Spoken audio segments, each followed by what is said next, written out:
Forensic linguistics is a modern science that has become renowned only at the beginning of the 70s, when the Professor Jan Warwick published a linguistic analysis on a legal case that occurred in 1949.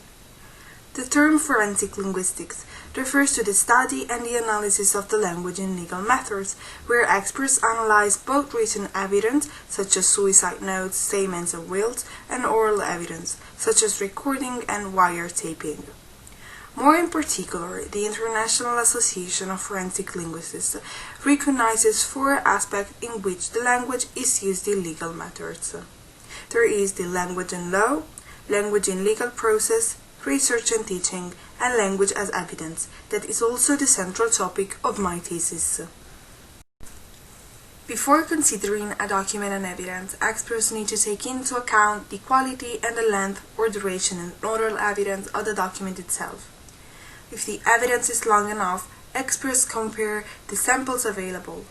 If they want to identify the author of a text or to verify any signs of plagiarism, they compare the genuine and the questionable samples. Forensic linguistics uses different methods. Some are more efficient than the others, but they all require a statistical analysis.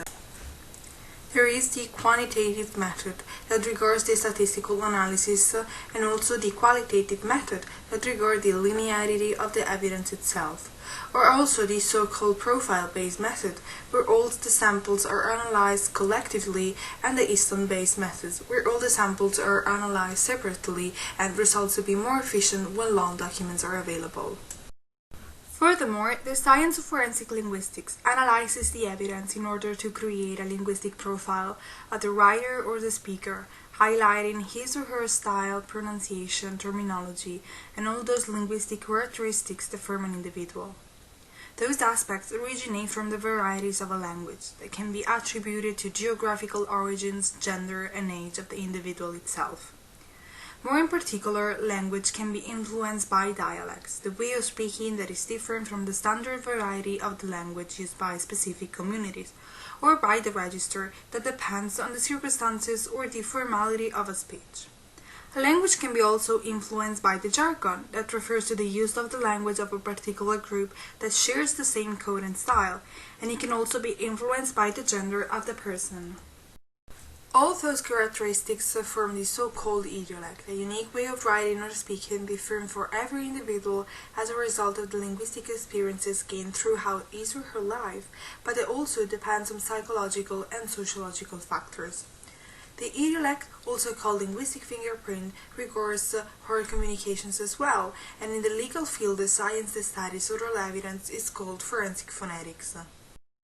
Experts analyze wiretaping, declarations recordings, and they determine the degree of similarity, how similar the samples available are, and the degree of typicality, how common or rare the samples are in the relevant population.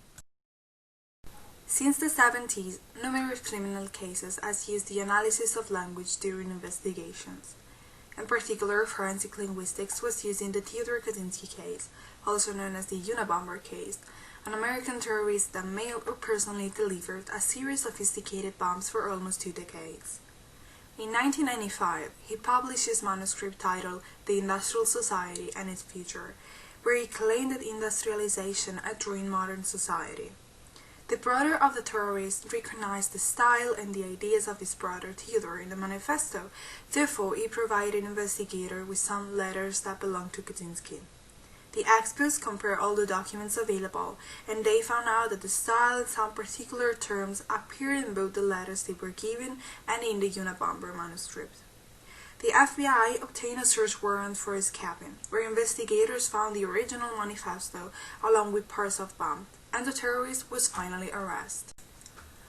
Another example of how forensic linguistics was used in legal cases regards the murder of Daniel Johns, a young girl that disappeared in 2001. Their uncle Stuart Campbell, who was arrested a few days later, stated that he was far away from where his niece was last seen, and that she had sent him 2 text messages after her disappearance. But further investigations confirmed that both his and his niece's phone were within the area of the same mobile phone mast when the first message was sent. During the trial, different linguists stated that two messages were unlikely to have been written by Danielle, because some words were spelled different compared to how the girl usually spelled them, and that both messages were written in uppercase, although Danielle was used to writing in lowercase. The analysis of the language, along with other evidence found in Campbell's apartment, finally led to his arrest. As we have stated throughout this presentation, the main objectives of forensic linguistics are to analyze language, both in its oral and written form, compare documents, and identify the order of a text or a recording, even when the person does not want to be identified. Because, as the Scottish poet Sir Walter Scott said, it is for the tongue to betray what the heart would gladly conceal, meaning that it does not matter how hard we try, but we always leave some clues of ourselves when we use the language.